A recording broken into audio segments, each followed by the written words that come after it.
of squatters spent their night in the cold after rolling bulldozers pulled down their houses on East African Portland Cement PLC land in Mavoko, Machakos County. The locals included women, men and children who are residents of a new created village, a county located on the land on the outskirts of Athi River town, until they were rendered homeless during the forcibly evictions on Friday. Listen to this.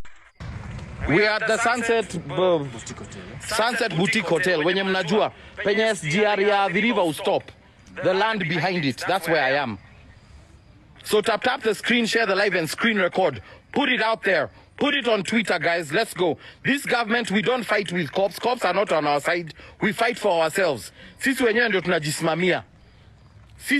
tunajisimamia. They flattened a church over there. For family grace something. Mulikuwa mmeiona.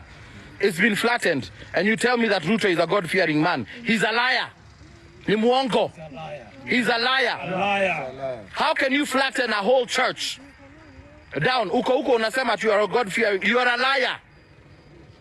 You are a despot and a liar. Huyo ni muongo, amekuja kutumaliza. Taxes ziko juu. Everything is up. Fuel prices, hata tuliacha complain. Kila kitu iko juu.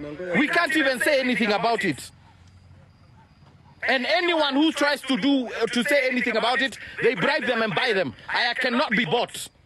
Munanitaka government, ndio hii government sasa. Imeniguza, government imeniweka kidole kwa mapua. I'm about to lose my parents' home tomorrow. My mom who is frail, kidney failure. We built this home for her so that we can be close to health care. Hapa Nairobi, tukamtoa ushago. Sasa ako hapa, kesho analala wapi? Ndio atalala kwangu. How many other people's homes mean so much for them? And they're about to be flattened by people who don't even care. They don't have a conscience. They don't have a heart. Because of a mouth that doesn't know about the people or the pain of the people that voted for him. Bottom up ni kusema nini?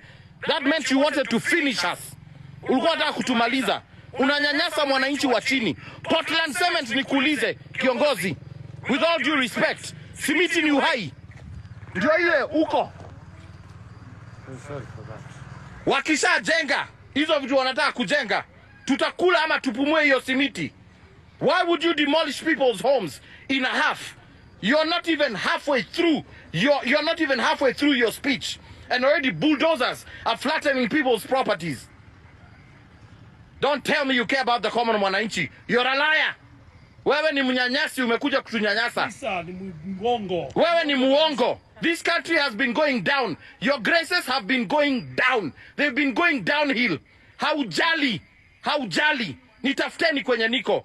I have nothing to lose right now. If my parents don't have a home to sleep in tomorrow, I don't care about this government. I don't care about this president. Come and find me where I am. Kujeni. Come and find me. Kuja unifinye. Na nikipotea ni wewe ulinipoteza. Yes. Kenyans, we have to stand up for ourselves. Hakuna mtu anatutetea. The system is against us.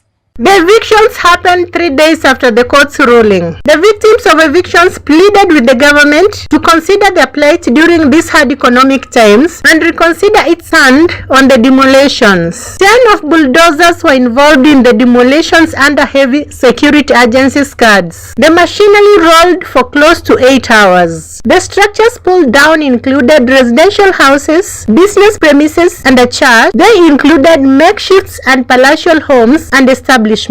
Kenya as a country, what is your take on these people where the houses have been demolished, rendering them homeless overnight? Let me know on the comment section. Thanks for watching. There'll be next time. Bye bye.